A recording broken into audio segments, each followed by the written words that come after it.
Have you ever just, felt completely baffled by how impossible it seems for people to agree on anything political these days? Hmm. It's like we're speaking completely different languages, living on different planets almost, even when we're looking at the exact same set of facts. Yeah, it definitely feels that way sometimes. Our public square feels so incredibly fractured, doesn't it?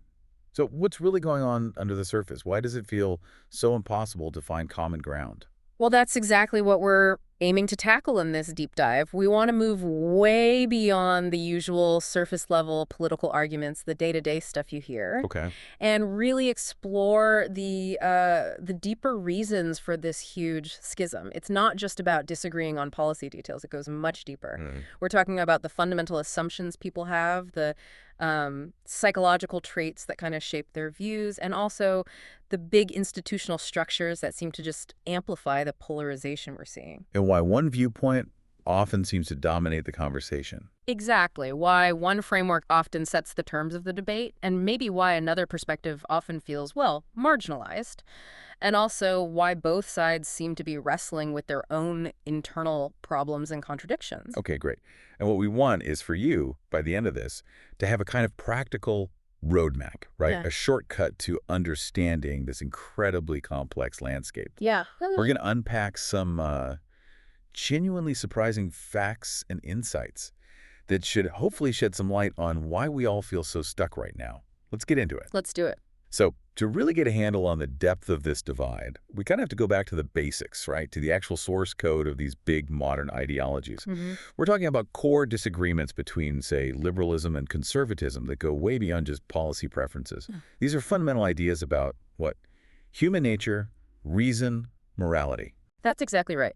Modern liberalism and conservatism, they're really distinct philosophical traditions. They each offer a different diagnosis of what's wrong with society and a different vision for what a good life actually looks like. Okay.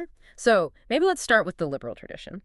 Its main focus, really, across all its different flavors, is protecting and enhancing individual freedom. Freedom first. Freedom first. It really burst onto the scene, 17th, 18th centuries, pushing back hard against things like absolute monarchy, religious conformity, hereditary privilege, all that stuff. Okay. So classical liberalism, you think of people like John Locke, Adam Smith, they imagine a political system built on natural individual rights, life, liberty, property, and crucially, the consent of the governed. Right. The government gets its power from us. Exactly. And for them, the main threat to freedom was actually the state itself. So government's role, very limited, almost like a night watchman, just there to protect rights and enforce contracts. Keep things orderly, but stay out of the way. Pretty much. Adam Smith even argued that economic freedom, free markets, competition, that would actually generate prosperity for everyone. This was all about what we call negative freedom. Negative freedom, meaning freedom from interference. Think of it like this. Negative freedom just means no one's locking your front door from the outside. You're free from that external constraint. got it. But then things shifted. Modern liberalism starts emerging, say, late 19th century onwards. It kept that core value of individual freedom, absolutely. But it started to rethink what actually threatens that freedom. Okay, so not just the government. Right.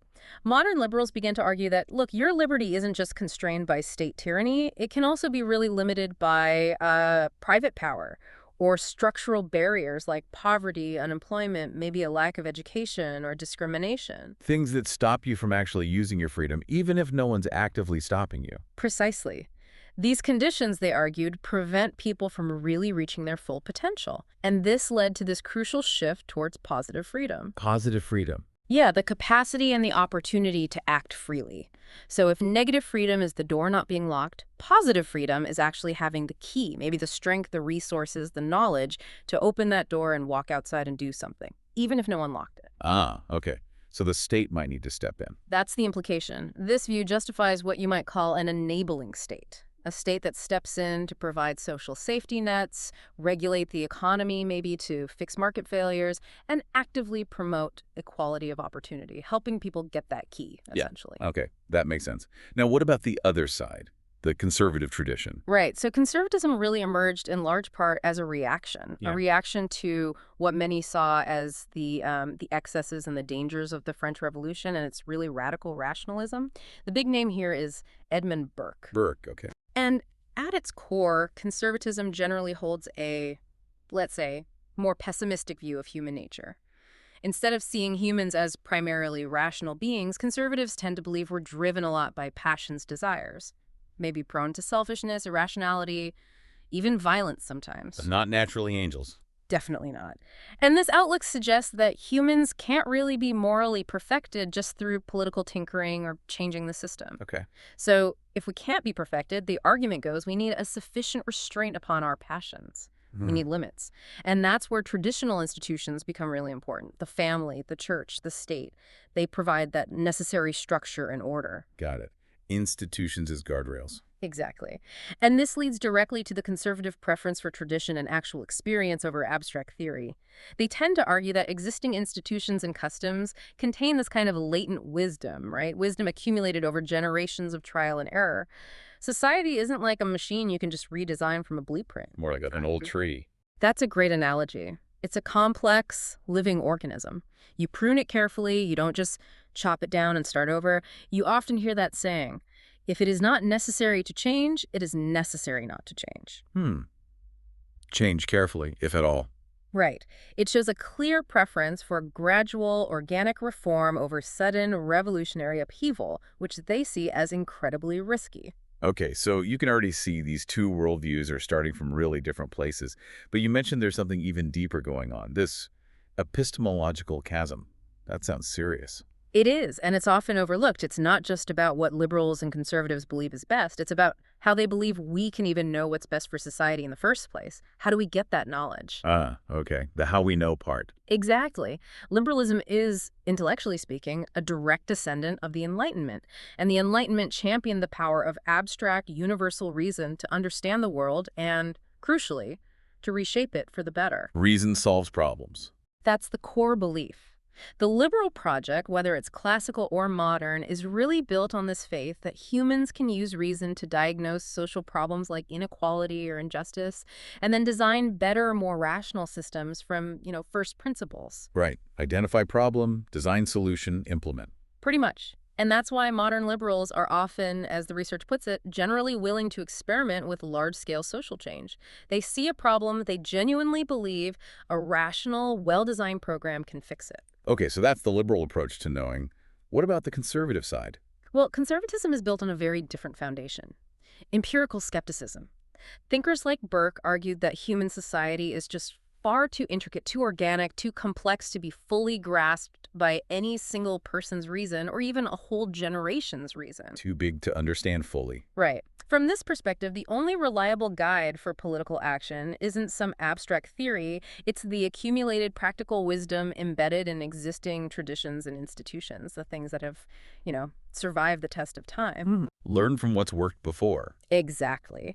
And this makes conservatives inherently suspicious of such ideologically driven programs. They often see those big liberal plans as, frankly, the height of arrogance.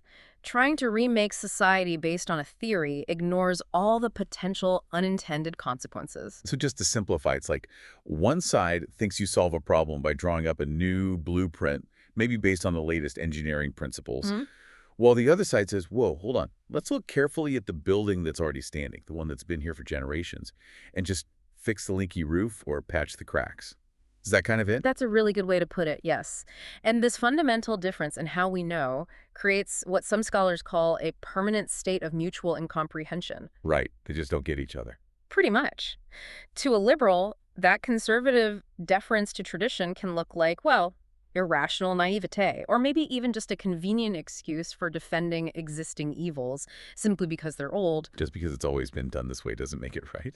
Exactly. But flip it around. To a conservative, that liberal faith in grand rationalist plans can seem like dangerous utopianism. It ignores the high probability of things going wrong in unexpected ways, and it shows a kind of contempt for the hard-won wisdom of the past. Wow. So this is a huge reason they often just can't agree. They're starting from fundamentally conflicting ideas about where valid political knowledge even comes from. That phrase, mutual incomprehension, really sticks with me. Does that mean, then, that just throwing more facts at the problem won't necessarily fix it? If people are starting from such different ways of knowing? That's a really critical question, and often the answer is no, facts alone aren't enough, because the foundational lens through which those facts are viewed and interpreted is just different. Hmm. And you're right, it's not just about these big philosophical traditions, there's a whole other layer here. Psychology. Hmm. A growing body of research in political psychology shows pretty clearly that our ideological leanings often correlate with some deep-seated personality traits and even our basic moral intuitions. Okay, tell me more about that. Well, one interesting concept is the moral circle. Research suggests that liberals and conservatives tend to differ in how wide they draw that circle of moral concern. Who counts, basically? Kind of. Liberals tend towards universalism. They're more likely to extend moral concern to more abstract, distant groups, maybe prioritizing the world over the nation or thinking about humanity in general. Okay. Conservatives, in contrast, tend towards parochialism. They tend to focus compassion more on smaller, more clearly defined circles. Family first, then community, then nation. So more local or national loyalty? Generally, yes. And you can see how this might play out in policy debates, right? Think Yeah. about international aid versus national security spending, for example. Yeah, okay. That makes sense. What else? Well, this difference seems to connect to the big five personality traits. Studies consistently find that liberalism correlates pretty strongly with openness to experience. Openness, like trying new things. Exactly. Comfort with novelty, new ideas, ambiguity, change. So statistically, if you're liberal, you might be more likely to enjoy abstract art, travel to unfamiliar places, try exotic foods, that kind of thing. Interesting. And conservatives? Conservatism tends to correlate with higher conscientiousness, being organized, diligent, dutiful, and also a greater psychological need for order, structure, and what psychologists call cognitive quasar. A preference for clear answers, less ambiguity. Okay, order and certainty. Right. And notice how these traits aren't random. They line up quite nicely with the philosophies we just talked about, right? Right. Liberalism's comfort with experimentation versus conservatism's preference for tradition and stability. Wow, yeah, it's like the psychology reinforces the philosophy, or vice versa. It seems interconnected. And then there's moral foundations theory, developed by Jonathan Haidt and others. This theory identifies several sets of intuitive moral values that seem to be common across cultures. What's fascinating is that liberals and conservatives seem to rely on these foundations differently. Liberals' moral judgments tend to be based predominantly on two foundations: harm, care, compassion for suffering, protecting the vulnerable, and fairness, reciprocity ideas about equality, rights, and justice. Harm and fairness. Got it. Conservatives also use harm and fairness, absolutely. But they draw equally, and sometimes more strongly, from three other foundations that emphasize group cohesion and order. These are in-group loyalty, patriotism, self-sacrifice for the group, authority, respect, deference to legitimate traditions and leaders, and purity, sanctity, a sense of the sacred, avoiding contamination or degradation. Loyalty, authority, purity. Okay. So you have liberals focusing heavily on harm and fairness, and conservatives using all five: harm, fairness, loyalty, authority, purity, more equally. And this explains why they talk about issues so differently. Exactly. It helps explain why liberal political discourse often centers on victims of harm or injustice, focusing on rights and equality, while conservative discourse frequently invokes things like patriotism, respect for institutions, traditional values, or moral boundaries. They're literally activating different sets of moral taste buds, you could say. That's a brilliant way to put it. Moral taste buds. So the shortcut here is that liberals and conservatives are working with different moral toolkits, which makes them prioritize different things and react totally differently, even to the same event. That's a good summary, yeah. And these psychological differences, do they even show up in, like, how politicians talk? Oh, absolutely. There's fascinating research on this. Cross-national studies have found pretty consistent patterns. Liberal politicians tend to use significantly more complex and abstract language. More complex. Yeah, longer sentences, more clauses, often acknowledging multiple viewpoints or nuances, which, can sometimes be perceived by opponents as kind of academic, maybe even like lecturing. Okay. And conservatives? Conservative politicians, on the other hand, tend to use simpler, more direct, and less linguistically complex language. Shorter sentences, more unambiguous statements. This often comes across as more accessible, more like direct communicating. Simpler and clearer. Right. And again, these styles aren't just random choices. They seem to be pretty consistent expressions of those underlying cognitive differences we talked about. The liberal comfort with ambiguity and complexity versus the conservative preference for order and clarity. Okay, but what does that mean for politics? Well, here's a profound implication. The language of certain influential fields, think academia, law, policy analysis, is inherently complex. True. This tends to give arguments framed in that complex, nuanced style, often the liberal style, a kind of structural advantage in those specific arenas. They sound more sophisticated, more expert. Meanwhile, the conservative style, while maybe very effective in mass communication, rallying the base, can sometimes be perceived as simplistic or lacking nuance in forums that really prize intellectual complexity. This contributes to that feeling some people have that one side kind of dominates the serious intellectual discourse. Wow. Okay, so it's not just what's happening in our heads or in dusty old philosophy books. These deep differences play out and get magnified in the actual institutions that shape how we understand the world. Exactly. It's not abstract at all. So where do we see this liberal hegemony or advantage most clearly? Which institutions are we talking about? Well, a big part of why liberal ideas often seem to be the default setting in public discourse is their prevalence within key institutions that, produce expert knowledge, create cultural narratives, and set global norms. Let's start with the academy, higher education. Okay, universities. Yeah.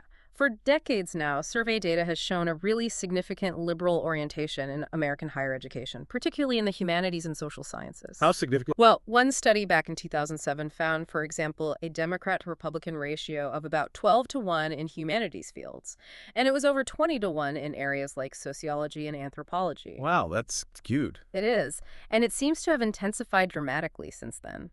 By 2017, some data suggested the proportion of faculty identifying as far left had actually tripled, and it roughly equaled the entire conservative professoriate combined. Okay, why is that? Is it bias in hiring or? The causes are complex and debated. A big factor is probably self-selection. Students who lean liberal might just be more drawn to pursuing PhDs in the liberal arts and social sciences in the first place. Right. While students who lean conservative might be more likely to prioritize fields seen as more practical or offering higher financial security, like business or engineering. Which again kind of aligns with those psychological traits we discussed, openness versus conscientiousness. True. But, some studies and anecdotal reports also suggest there might be elements of a less welcoming environment or even potential discrimination playing a role as well. It's hard to disentangle completely. Okay, so academia is one area. Where else? Well, think about the entertainment industry and also international organizations. Popular culture, movies, TV shows, music, celebrity culture. It's a hugely powerful platform for shaping values and increasingly for direct political commentary. Definitely. And research on media consumption habits shows some interesting divides.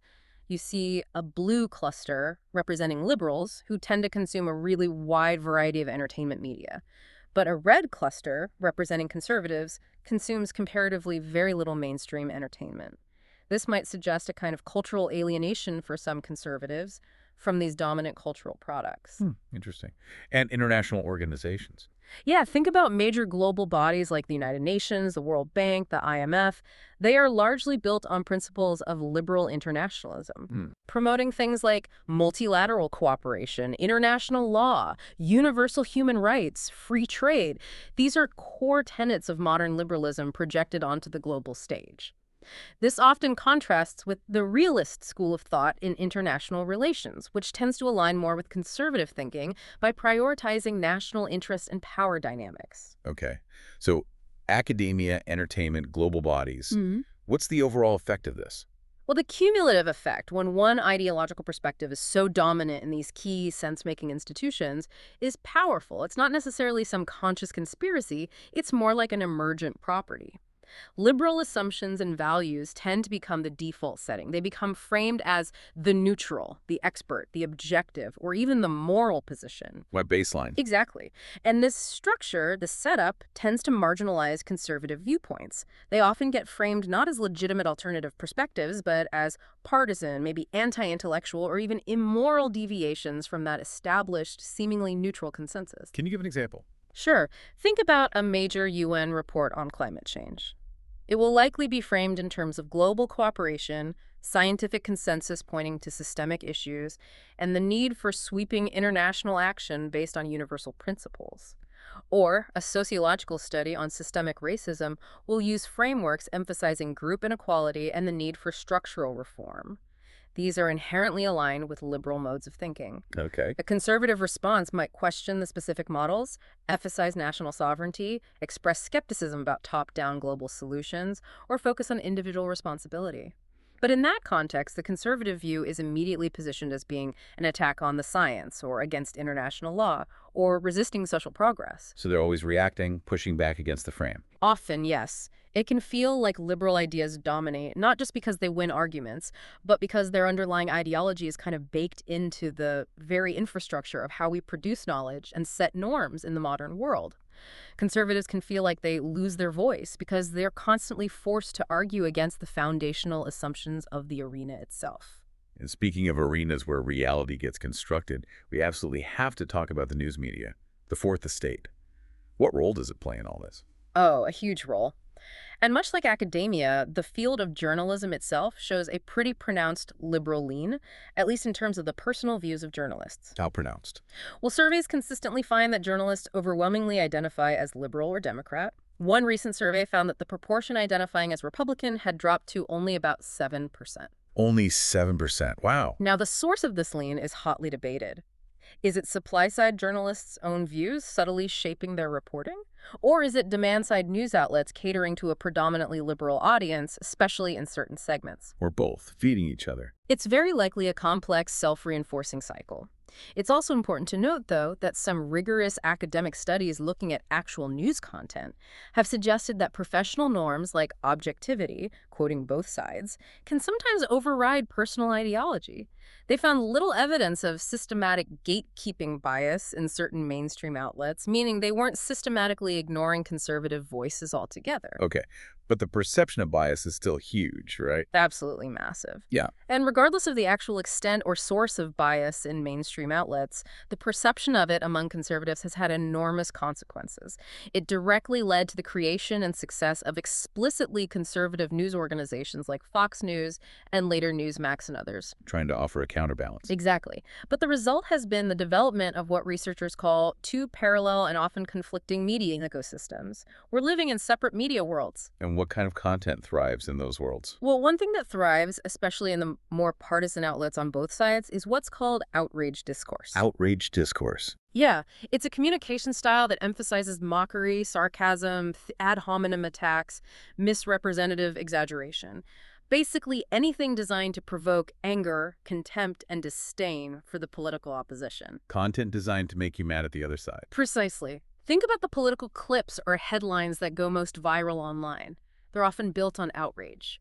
And this is a really powerful engine driving effective polarization. Effective polarization. Right? That's the emotional dislike, right? Not just disagreeing, but actually disliking the people on the other side. That's exactly it. The growing gut-level animosity between partisans.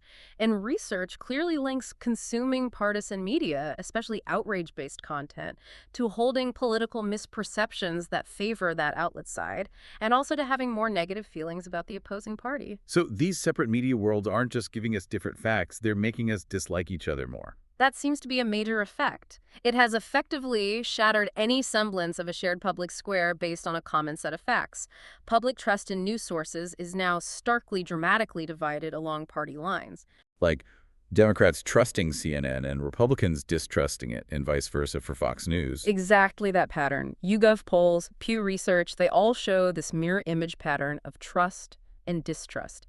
It creates these separate, self-validating informational realities for different groups of Americans. Separate realities. That sounds bad for democracy. It's deeply problematic. And in this kind of environment, the fundamental role of a lot of media outlets seems to have shifted. It's less about being an impartial gatekeeper of information for everyone. And more about being an affirmer of identity for partisan tribes. Wow. Affirming identity. Yeah. Think about the business model, especially for 24-hour cable news and online media. It's all about maximizing engagement clicks, views, shares. And what's the most reliable way to get engagement in a polarized world? Stir up strong emotions. Bingo. Stoking those powerful emotions of effective polarization. Outrage at the enemy, fear of what they'll do, and that comforting validation that your side is righteous and correct. News consumption stops being primarily about getting information and becomes an act of reinforcing one's social identity. You watch or read to feel confirmed in your belonging to the tribe.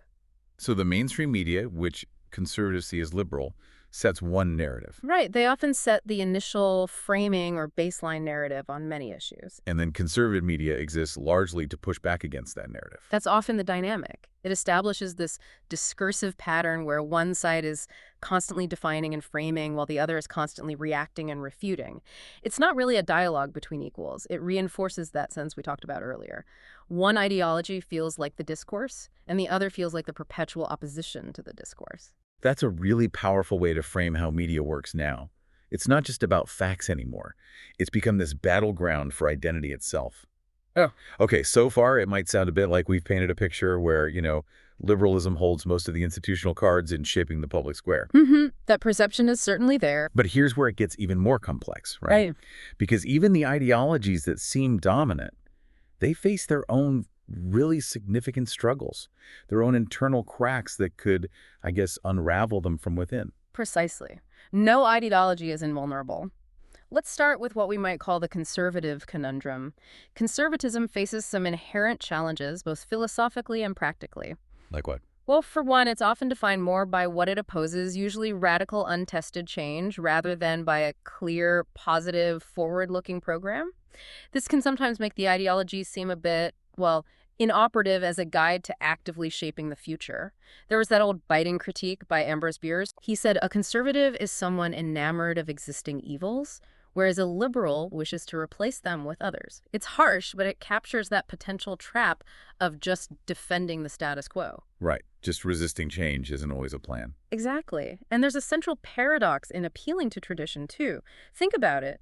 The traditions that conservatives rightly cherish and defend today, well, they were often yesterday's innovations or even revolutions.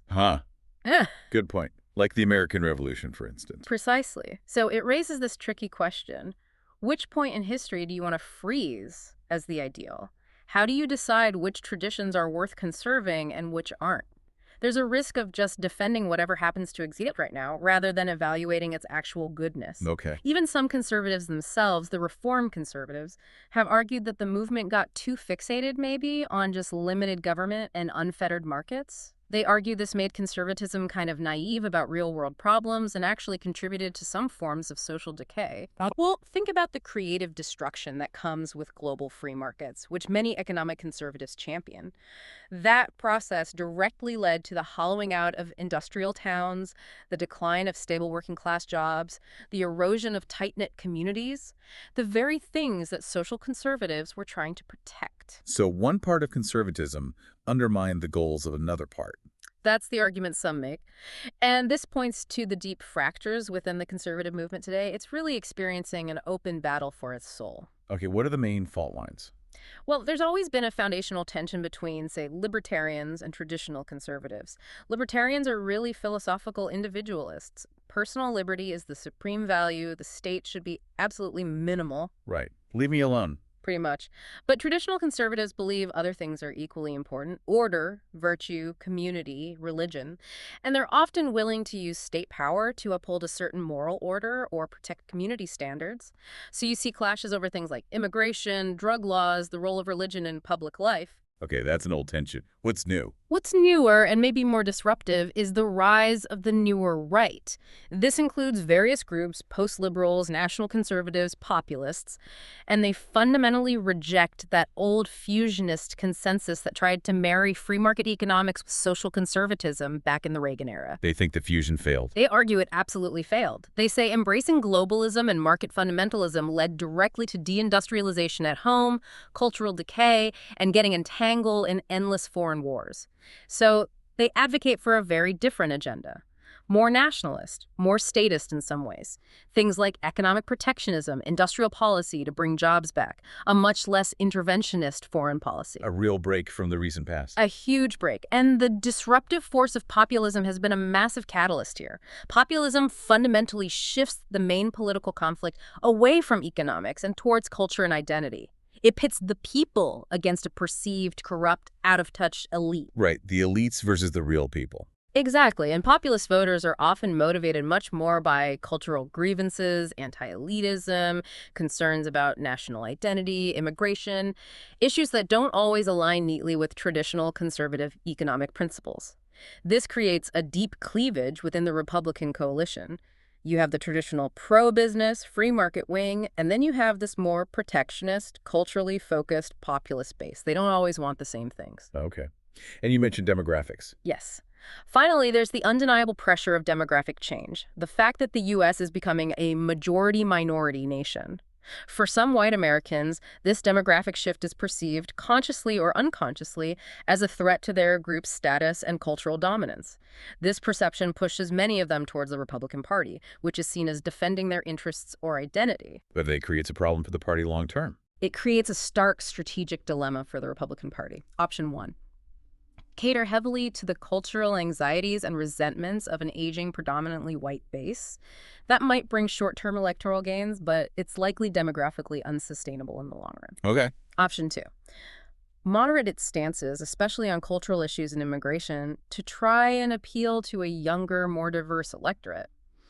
That might be crucial for long-term survival, but it risks alienating parts of its current base in the short term. A real tightrope walk. A very difficult one. So you put all that together, the philosophical paradoxes, the internal policy contradictions, the libertarian versus traditionalist splits, the populist disruption, the demographic pressures. It really does sound like a profound crisis of purpose within conservatism. That basic question, what are we actually trying to conserve anymore? It seems like there's no single agreed-upon answer on the right today. That captures it well. The old fusionist coalition seems to have shattered, and what's left is this ongoing internal civil war. It can make the conservative voice in the public square seem, at times, incoherent, contradictory, or even silent on some of the biggest issues we face. Okay. So conservatism is dealing with its own serious fractures. Now let's flip the coin. What about liberalism's discontents? It might seem like it sets the terms of debate in many places, but surely it's not without its own problems and vulnerabilities. Oh, absolutely not. Modern liberalism, with its core belief in using rational policy to engineer better social outcomes, often runs headlong into the sheer complexity of the real world. Good intentions don't always lead to good results. You get unintended consequences, sometimes ones that are actively counterproductive.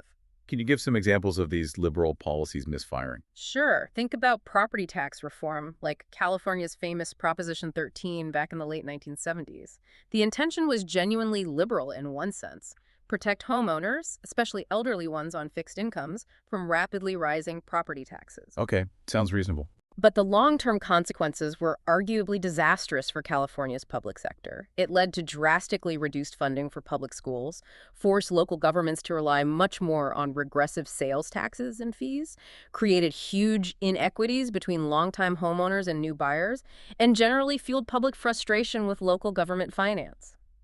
Not exactly what was planned. Right. Unintended ripple effects. Exactly. Or take campaign finance reform. Many reforms over the years have aimed to empower small donors, trying to democratize political funding and counteract the influence of wealthy individuals and corporations. A classic liberal goal: level the playing field. Makes sense. But some emerging evidence suggests this might be having an unintended polarizing effect. Why?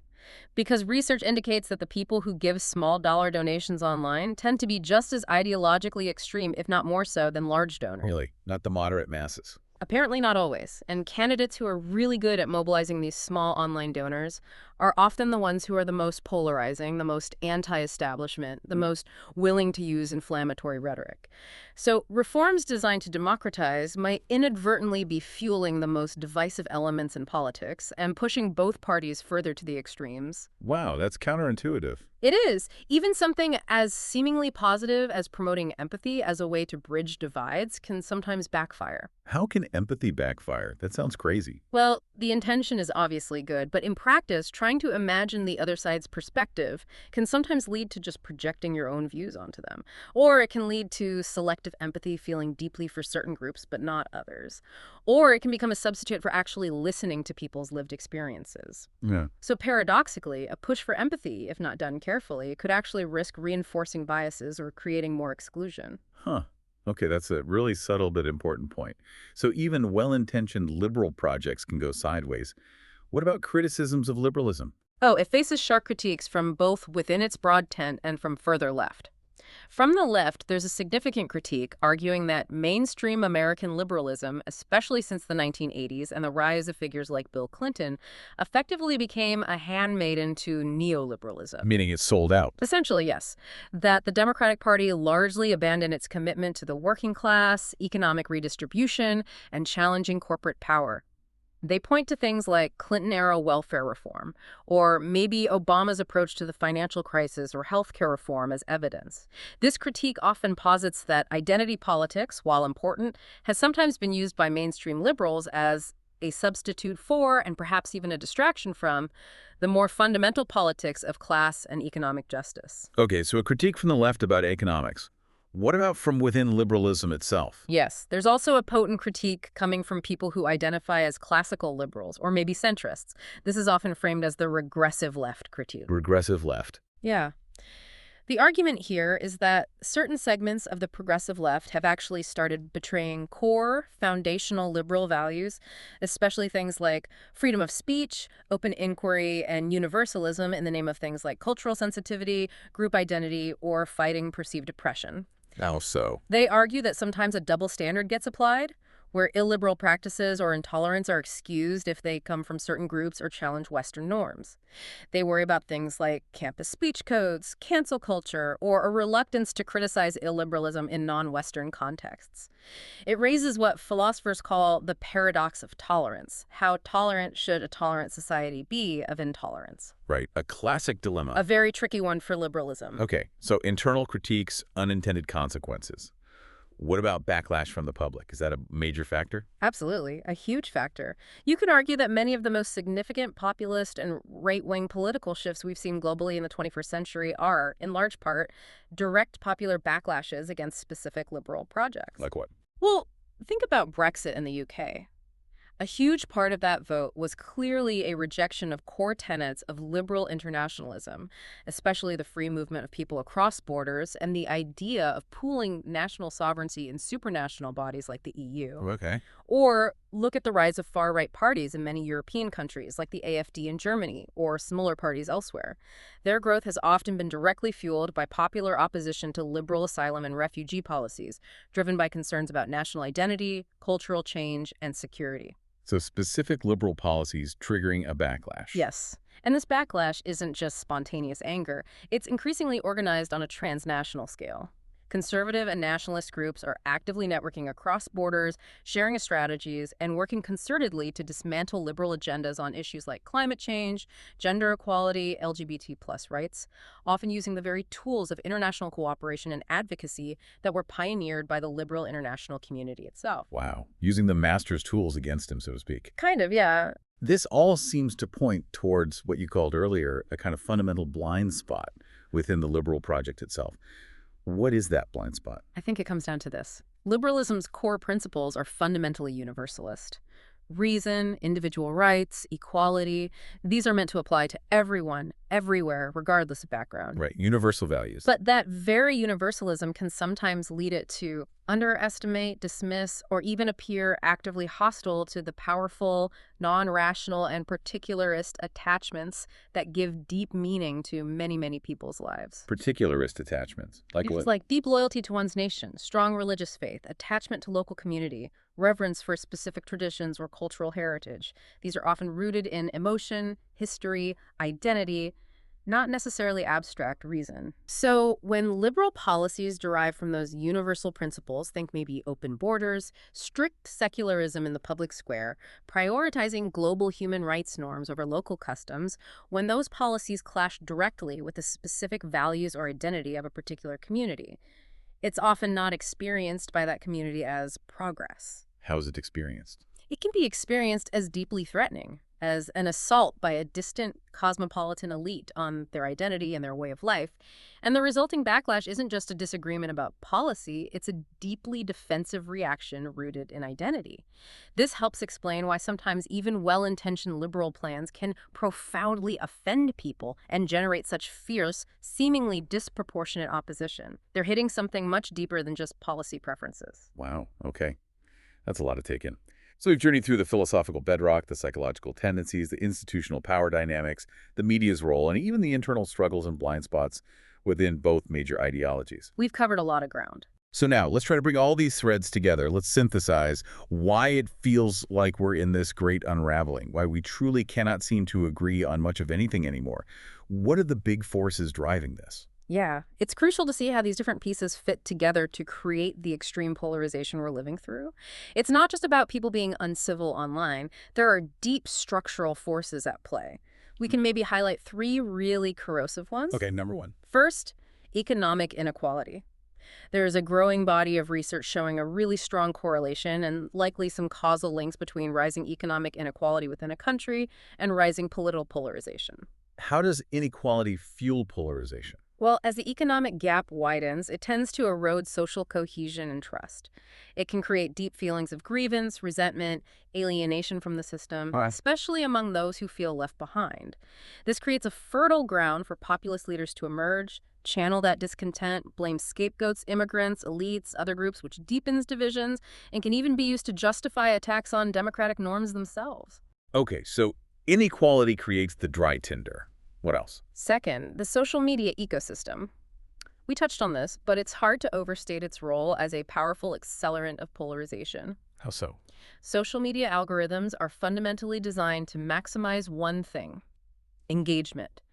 Keep you scrolling, clicking, reacting.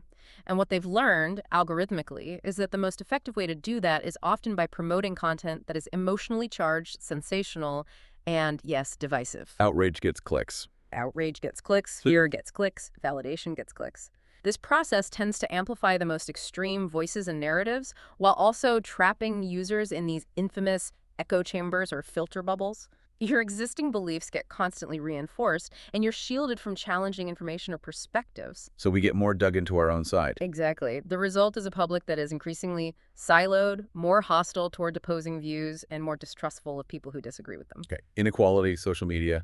What's the third force? Third, and maybe underpinning a lot of this, is the collapse of institutional trust.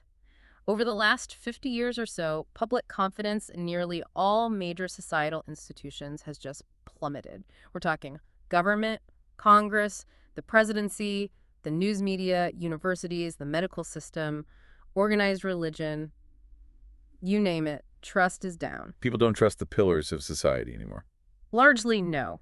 And this erosion of trust is incredibly corrosive for a functioning democracy because it eliminates the possibility of appealing to neutral arbiters or a shared foundation of facts to resolve disagreements. If you don't trust the referee, you can't agree on the score. Perfect analogy. When major institutions, whether it's the CDC during a pandemic, or election officials, or climate scientists, or the courts when they become perceived as being captured by one political tribe, or hopelessly biased, their findings, their rulings, their recommendations are immediately dismissed by the other side as mere propaganda. There's just no common ground left for building consensus. Okay, those three forces, inequality, social media, collapsing trust, sound incredibly powerful working together. But you also mentioned something earlier about identity itself changing. That seems like maybe the ultimate reason we can't agree. I think that's right. Underlying all these other forces, perhaps the most fundamental shift driving our inability to agree is a change in the very nature of political identity. It's moved beyond just being about your economic interests or your policy preferences. To encompass almost your entire social identity. This is the phenomenon researchers call social sorting. Social sorting. Explain that. It means that our various other social identities, our racial identity, our religious affiliation or lack thereof, our cultural tastes, our level of education, even where we live geographically, urban versus rural, all these identities have become increasingly aligned or sorted into two distinct, fairly homogeneous partisan camps. So unlike in the past, where maybe your identities were more mixed up. Exactly. 50 or 60 years ago, you could easily find, say, socially conservative, church-going, union member Democrats living next door to fiscally conservative, college-educated, suburban Republicans who might agree on some things and disagree on others. Identities overlapped more. Right. Today, those identities are increasingly bundled together. If I know your race, your religion, your education level, and whether you live in a city or the countryside, I can predict your political party affiliation with a much higher degree of accuracy than ever before. This sorting process has effectively collapsed what used to be a multitude of cross-cutting identities into basically two opposing mega-identities, two tribes. And we should acknowledge these tribes aren't perfectly uniform, right? Like the Pew Research typology shows lots of different groups within Republicans and Democrats. Absolutely crucial point. There's still significant diversity within each camp. You have, say, the populist right, who might be quite suspicious of big corporations, versus the committed conservatives who are very pro-business, or on the left, the outsider left, who are very progressive and critical of the Democratic establishment, versus the Democratic mainstays, who are more traditional liberals. So it's not monolithic. But the overall effect is still this deep sorting into two main camps. Yes, the overall effect of that sorting, despite the internal diversity, has been this profound division and, crucially, the rise of effective polarization. There's that term again, the emotional dislike. Exactly. It's the shift where the primary division between the parties is no longer just about disagreements over policy details, it's about feelings. Visceral dislike, deep distrust, even outright animosity toward the people in the other party. And you said it's more about hating the other side than loving your own. Research strongly suggests that, yes, effective polarization seems to be driven more powerfully by negative feelings toward the outgroup, what psychologists call outgroup animosity, than by warm, fuzzy feelings for your own in-group.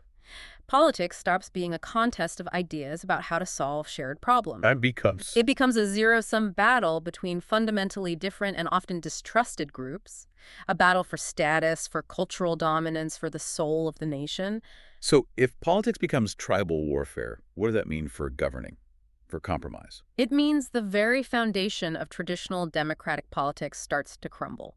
Normal politics kind of assumes we share a basic identity as citizens of the same country, even if we disagree on policy. That shared identity allows for bargaining, negotiation, compromise. Social sorting and effective polarization have largely destroyed this foundation. Because the party label means so much more now. Exactly. Your political party affiliation is no longer just about which policies you prefer. It becomes a powerful public signifier of your entire identity. Your race, your religion, your culture, your morality, who you are.